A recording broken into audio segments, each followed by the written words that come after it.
Aljawabu ala hadha suali katali, jawabu ya swala hili ni kama ifuatavyo. Hadithi ya Mtume sallallahu alaihi wasallam ambayo inanukuu tukio moja kati ya mawili. Moja ni kwamba alikuja mtu mmoja kwa Mtume sallallahu alaihi wasallam akamuuliza, ya Rasulullah, hal liswaimi min qiblatin, ay hal liswaimi ay yuqabbila zawjahu. Akauliza kwamba ya Rasulullah, je, mwenye kufunga anaruhusika kumbusu mkewe, au kama ni mke kumbusu mumewe?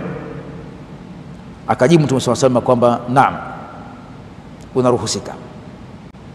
Akaja mtu wa pili mwingine katika wakati mwingine akauliza vi swala kama lile, ya Rasulullah, je, mwenye kufunga anaruhusika kumbusu mkewe?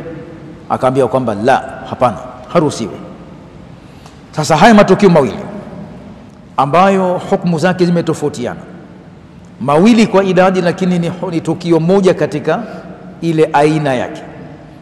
Swala ni kwamba je, mke na mume wanafaa kufanya busu au kujibusu hali ya kuwa umefunga?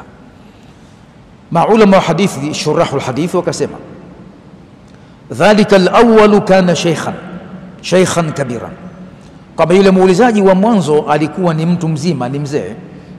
Kwa maana hiyo mtu mzima yu'manu ma'ahu shahwa, kwamba yeye anakuwa anaaminika zaidi kwamba matamanio yake si mengi, hana hali ya kutamani kiasi ambacho anatarajiwa kuwa ataharibu somo yake kwa kufanya mengine yaliyokuwa zaidi ya kufanya kubusu. Kwa hivyo akaruhusika kufanya vile, kwa sababu yeye ni mtu ambaye panaaminika kwamba huyo hatofanya jambo baya la kuharibu funga zaidi ya kuwa amebusu tu, kumbusu mkewe.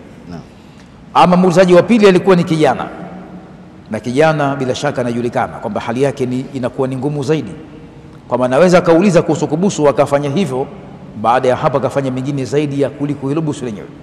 Kwa hivyo kihukumu ni kwamba kila ambaye anahofia kufanya jambo baya zaidi akavuka mipaka ya sheria za Allah subhanahu wa ta'ala katika kufanya hivyo, basi ni aula, ni bora kwake asifanye. Mtume sallallahu alaihi wasallam alikuwa akiabusu wake zake. Bibi Aisha radhiallahu ta'ala akaulizwa siku moja swala hilo, akajibu kwamba inaruhusika kubusu mtu kumbusu mkewe. Kisha akasema kwamba wa man minkum amlaku liirbihi min rasulillahi sallallahu alaihi wasallam, lakini nani katika nyinyi maswahaba, anawaambia wakati ule kwamba anaweza kumiliki matamanio ya nafsi yake zaidi kumshinda Mtume sallallahu alaihi wasallam. Kwa hiyo sisi hatuwezi kujua nafsi zetu zitakuwa katika hali gani katika kufanya hivyo.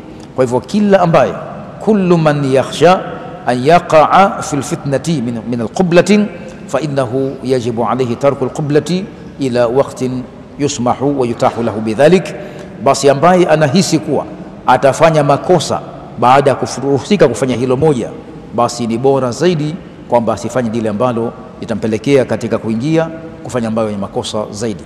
Kwa hivyo hiyo ndio hukumu kwa mujibu wa hali tofauti. Anaweza kuwa ni kijana lakini pia matamanio yake si makubwa sana, hahofi kufanya hilo, basi tatizo kufanya hivyo kwa kumbusu mkewe. Ama ikiwa anahofia matamanio huwa yatakuja au yatakuja kuzidi afanye makubwa zaidi, basi ikiwa ni kijana au ikiwa ni mzee, kuacha kufanya hivyo ni aula, na hiyo ndio inaendana na maana sahihi ya ibada hii ya kufunga, kwa sababu kufunga maana yake pia ni kuacha matamanio, tarku shahawat, hata akiwa ni ya halali, lakini kuepuka baadhi ya wakati kwa kuhofia madhara makubwa au kuingia katika shaka ni aula zaidi. Na ametuambia katika hadithi Mtume sallallahu alaihi wasallam, hadithi sahaba Abdullah bin Umar radhiyallahu ta'ala anhuma, anasema qala Rasulullah sallallahu alaihi wasallam, da'a ma yuribuka ila ma la yuribuka, kwamba acha lenye kukutia shaka na fuata lile ambalo halikutii katika shaka. Na katika hadithi nyingine pia amesema Mtume sallallahu alaihi wasallam ya kwamba waman hama haula alhima yushiku yarta'a fihi, kwamba na ambaye atapita karibu na sehemu inayolindwa, ina himaya, basi huenda akakaribia kuingia ndani ya himaya yenyewe. Kwa hivyo kukaribia mipaka ya Mwenyezi Mungu hii ni hatari. Akijihisi mtu kwamba anatahadhari na hilo, basi ni kuepuka kuwa ni bora zaidi kuliko kuyafanya hayo. Wallahu tabaraka wa taala a'lam.